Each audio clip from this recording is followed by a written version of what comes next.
Detox শব্দটো নিলে আমাৰ মনলৈ আহে হেল্ডি খাদ্য, ডায়েট আৰু ব্যায়াম। কিন্তু সঁচা ডিটক্সটো আৰম্ভ হয় আমাৰ মনৰ পৰা। মনত জমা হোৱা বিষাক্ত চিন্তা, অপৰাধবোধ ভাৱ অহা, এইবোৰে আপোনাৰ ভিতৰৰ শান্তি নষ্ট কৰে। কেতিয়াবা কি হয়, আমাৰ কোনোবা চিটুৱেশ্যনত, কোনোবা ক্ষেত্ৰত, কোনো এটা কামত আমি নিজৰ ইচ্ছা নোহোৱাকৈ আমি হয় বুলি কৈ দিওঁ বা পাৰিম বুলি কৈ দিওঁ, য'ত ক'ব লাগিছিলে যে এইটো নহয় বা না বুলি।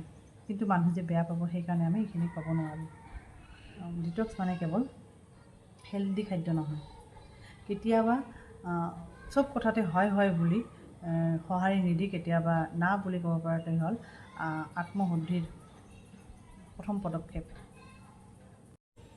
আপুনি জীৱৰ কথা বাধ্যতামূলক হৈ কৈ আহিছে, আনক সুখত ৰাখিবলৈ, নিজক প্ৰমাণ কৰিবলৈ, অপৰাধবোধ ভাৱৰ পৰা বাচিবলৈ।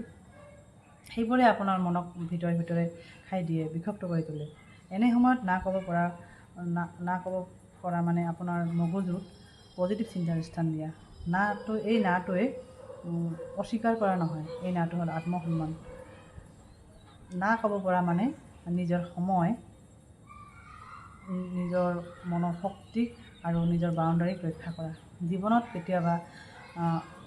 কেতিয়াবা সকলোৰ বাবে এক্সেছ নিদিয়াৰ নামেই হ'ল ডিটক্স। আমি সদায় নিজৰ মনত সঁচা থাকিব লাগে। নিজৰ বাবে নিজৰ কাষত থিয় দিয়াৰ সাহস ৰাখিব লাগে। এইবোৰে আমাৰ মনৰ ভিতৰটো পৰিষ্কাৰ কৰে। বন্ধু বান্ধৱীসকল, আমি এইবোৰ সৰু কথা, এইবোৰ কথাত আমি গুৰুত্ব নিদিওঁ আৰু জীৱনটো যেনেকৈ চলি আছে তেনেকৈয়ে চলিব দিওঁ। কিন্তু আমিও যদি এইবোৰৰ বিষয়ে অলপ জানি অলপ এইবোৰ মানে চেঞ্জ কৰি আগবাঢ়োঁ, তেতিয়াহ'লে আমিও জীৱনটো নতুনকৈ গঢ়ি তুলিব পাৰোঁ। তো আজিলৈ ৰাখিছোঁ। Thank you, bye by.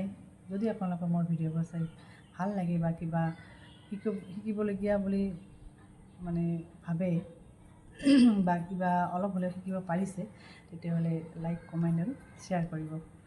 Thank U.